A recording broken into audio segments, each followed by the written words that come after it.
O God of War de PlayStation 4 foi um sucesso estrondoso, com mais de 3 milhões de cópias vendidas desde o seu lançamento em abril de 2018.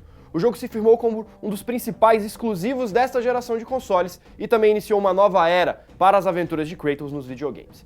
Nós aproveitamos a presença de Cory Barlog, diretor do novo God of War aqui no Brasil, para realizar uma entrevista especial, que serve como um episódio extra do nosso especial God of War, a criação de um mito. Você confere a entrevista agora.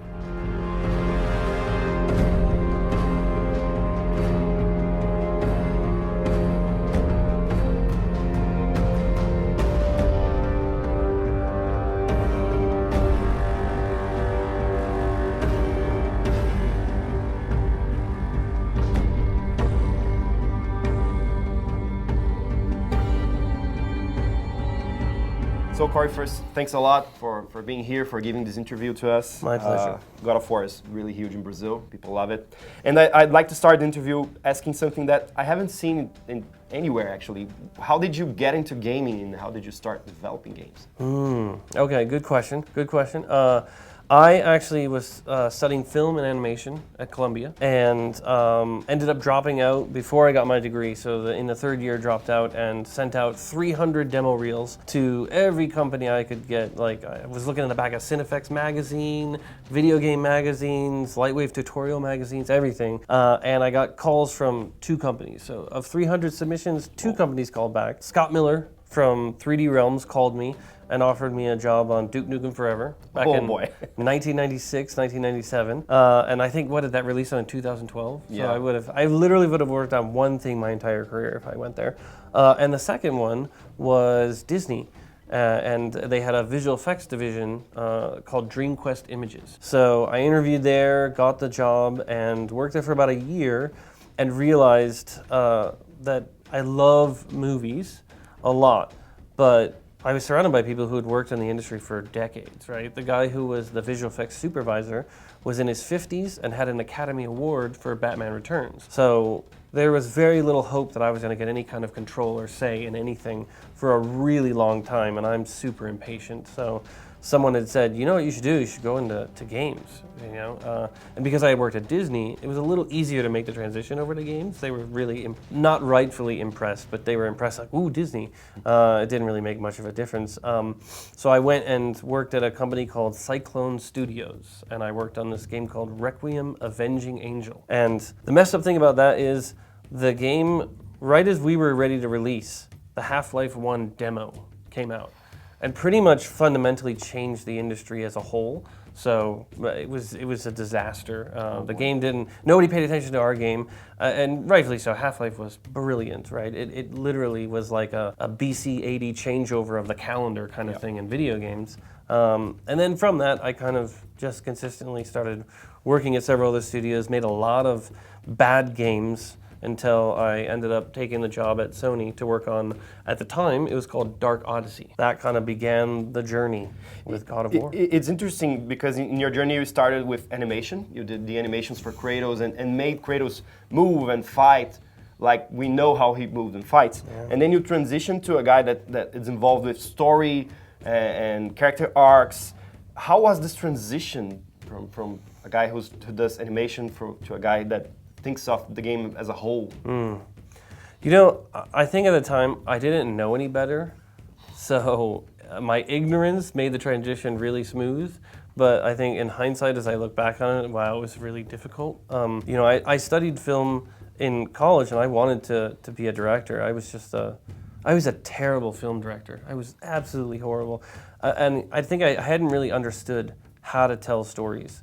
I think even when I took over on God of War 2, I understood a little bit, but I sort of liken it to looking at a picture but not wearing glasses if you have really high prescription glasses. So everything's kind of blurry and you can sort of make out the shapes. And I feel like that's how I sort of approach it. And then when I left Sony and started working with George Miller for like 4 or 5 years, the picture came into focus, right? Sitting with him and actually, you know, we wrote a script in a conference room for 2 years, right? And it was that education of just working with somebody who's told stories his entire life and helped me understand how little I understand.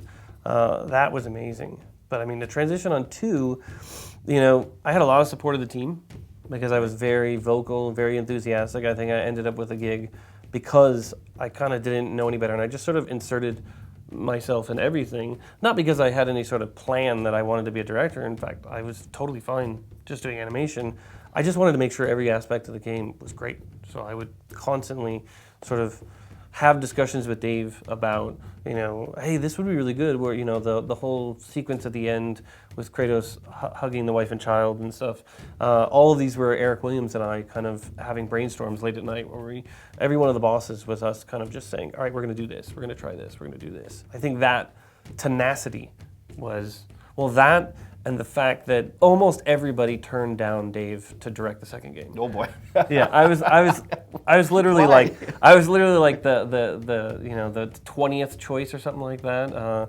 I think Donald Mustard, who is the Fortnite director, so biggest game in the entire world, also was offered the gig to do God of War 2 and said no, which I think was good for both of us, right? It worked out really well for him. But there's a bunch of other people who I think had said, oh, no, I'm not going to do it, because God of War wasn't really, when they were talking to people, I didn't think it hadn't been out yet. So there was some buzz, but the game hadn't come out, so not a lot of people knew what it was. And then as they kind of were circulating around, I think they were thinking of me in the beginning, but then it was kind of like, okay, we're talking about promoting the animator, that's a big deal, and maybe we'll get somebody else, and it just turned out that whether people said no or they just weren't the right fit, that it kind of turned out I was the right choice. I remember Shannon actually came up to my desk and sort of just blurted it out, right? And it was just It's like, you. Yeah, she was like, hey, Great to do it. so do you have 5 minutes to talk? Do you have 5 minutes to talk? And then this is going to change the rest of your life. And it was, hey, we've been thinking about who the next director is going to be. And we were thinking, after talking, that it should be you. And I was like, are you kidding? Like, I thought she was punking me or something.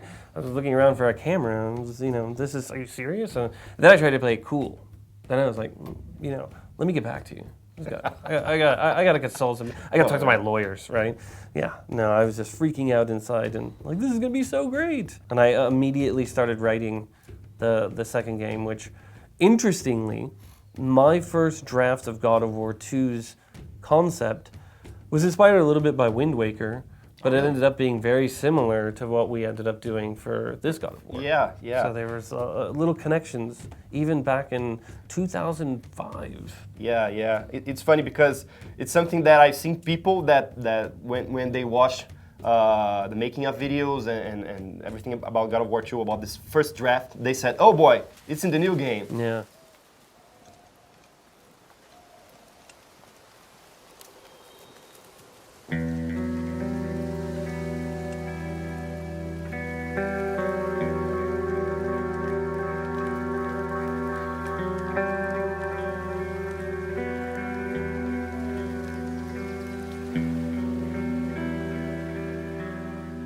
What are your favorite moments of the game? Like, now that you've done everything, that 5 years have passed, and all the struggle that doing the game is done, what do you think that are the best moments of the game, your favorite moments? There are so many. There's small moments that are just incredibly personal to me, right? Like there's the moment at the end of the game where the Kratos and Atreus, spoilers, are releasing the ashes, and they kind of release the ashes. We pull the camera back, and then Atreus says, "They're all dead. There's nothing for us here." That moment when we shot it was an empty moment, which was just let it breathe, right? And I kind of always felt like there was something missing, but I really didn't. It didn't connect in my head, like why was something missing? And my son. It was, the first time my son actually had said that he loved me without any prompting, right? So it was like he was 4 or 4.5. And, we had the thing, where we would say that, but it was more of us kind of prompting him to say it and get in this sort of rhythm. And he actually had come up and given me a hug and said it. And man, that just got me so hard. And then I realized the next day, I was like, Atreus never says that he loves his mother, right? He never kind of has that goodbye, right? And then Kratos also doesn't say goodbye, Faye, right? Like he doesn't have that finality that we had the moment breathe. So we added those two lines of dialogue as the camera was panning back, and every single time I play, just weepy-eyed. I'm sitting in my office at 10:30 at night, finishing a playthrough that was probably 4 months, 5 months before the release of the game, and I'm weeping, looking around. Is anybody around? Because I have a glass wall in my office. I'm just like a zoo animal weeping in here. Goodbye, Faye. I love you, Mom. That and the moment of getting the spoilers, Blades of Chaos. Oh boy, yeah. That moment was a hard-fought moment, right? Because I had a lot of people pushing back and saying, let's rush, let's let people fast travel to here. This takes too long. This is building up too much. I don't like this, right? We should move this further forward. And I was very adamant on the location of it and the build up to it. That when you start thinking, oh my gosh, is that what he's gonna do? From that moment to the moment that you get him is like 20 minutes. And many people on the team were very impatient and saying, oh, this is so annoying, right? And I was like, trust me, this is gonna be good, right? It's annoying because you're looking at gray box and the boat is really not very fun and none of the sound effects are in, none of the cinematics are in, but when it all comes together, trust me, it's gonna be really good. And when it finally all came together, one of the best moments for me was watching YouTube reaction videos to that whole sequence. Oh, that's so good. Right? He's gonna do it. Like, he's not gonna do it. Yeah, He's gonna do it. He's not they're gonna like, oh my gosh, no way. Yeah, and it's like they were experiencing everything I was pitching to people and saying, this is what they're gonna think of now. Then they're gonna doubt that it's happening, and then this happens, and then it's just sort of mapping out the emotional trajectory. Of when you were pitching the game and you had all these moments in your head, and I guess you imagined the reactions to those moments.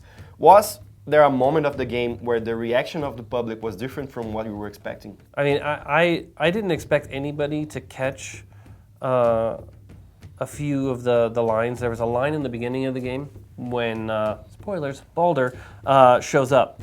And Kratos puts Atreus below the house. And he says basically, get below there. You told me never to go down there. And I didn't think anybody really would pick up on that. Like, it was there's so much going on and the stakes were pretty high at that moment that I didn't think people would catch it. But watching a bunch of people's playthroughs, many people were like, why did he tell him not to go down there? What's down there?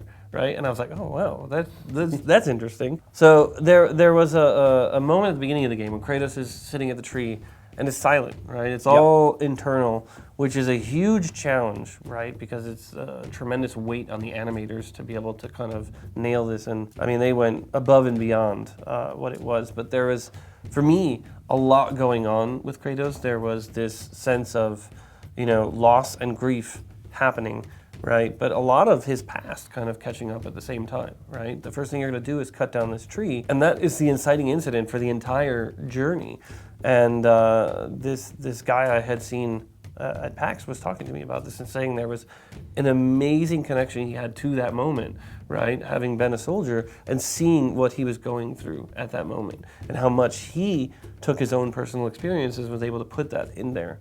And I thought, wow, that's so much power, I think, in the fact that what you present might be this, but what people will interpret and what they sort of bring colors the experience. It's astounding. Back to the early days of this new God of War, when you guys were deciding what mythology to follow after the Greek mythology.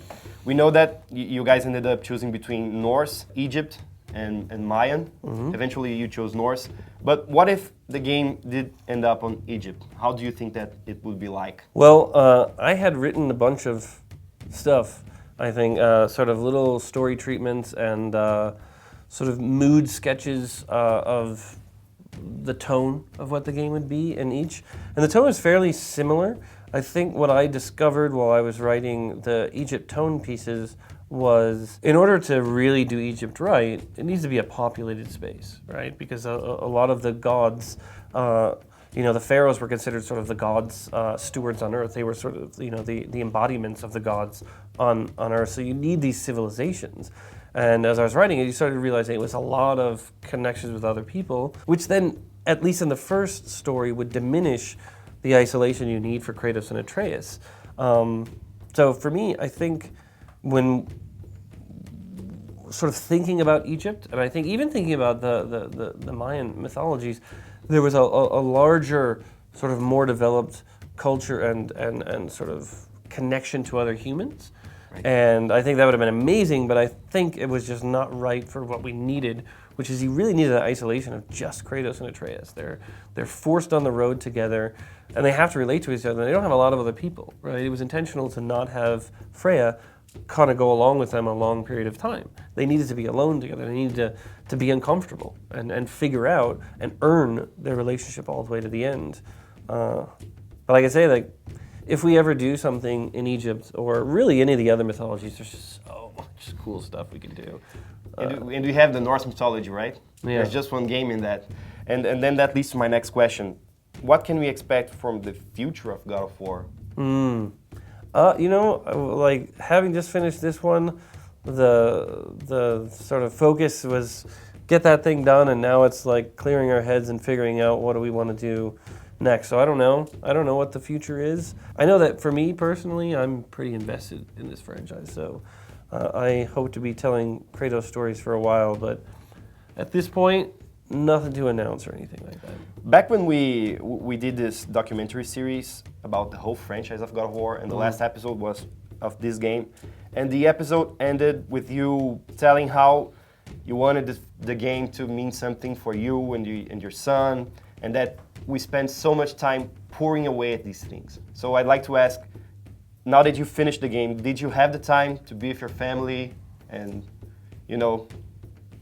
Yeah, I mean, I was able to take, you know, several months, probably 3 or 4 months, that I was able to kind of just decompress, spend time with my family. That I went out to Norway to do that event where we were throwing axes in the snow, and Chris Judge and I were so ill prepared for cold weather, just terribly. We're wearing tennis shoes and, you know, like 1 foot of snow.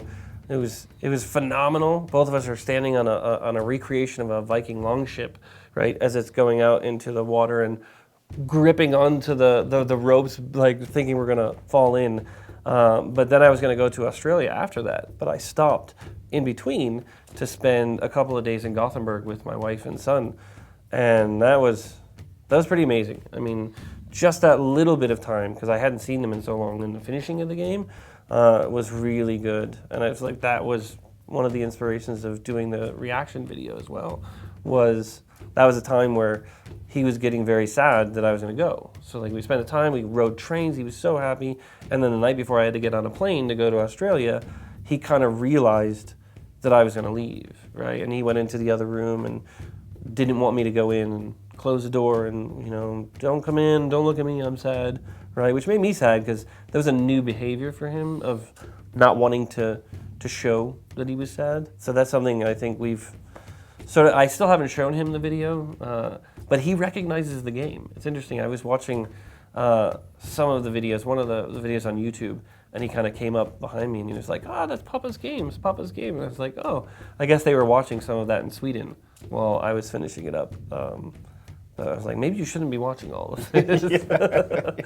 But I brought him into the office actually at one point near the end, and I showed him the axe throwing, right? And this is how great that mechanic is that all I needed to do was stand there. I was on the bridge in the Lake of the Nine, just throwing the axe off of the ledge and calling it back, throwing the axe off the ledge, calling it back. And he was giggling and laughing and saying, more, more, more, more, more. He just thought it was the greatest thing ever. I was like, that is a good mechanic when literally that's all you can do and the kid is having a great time.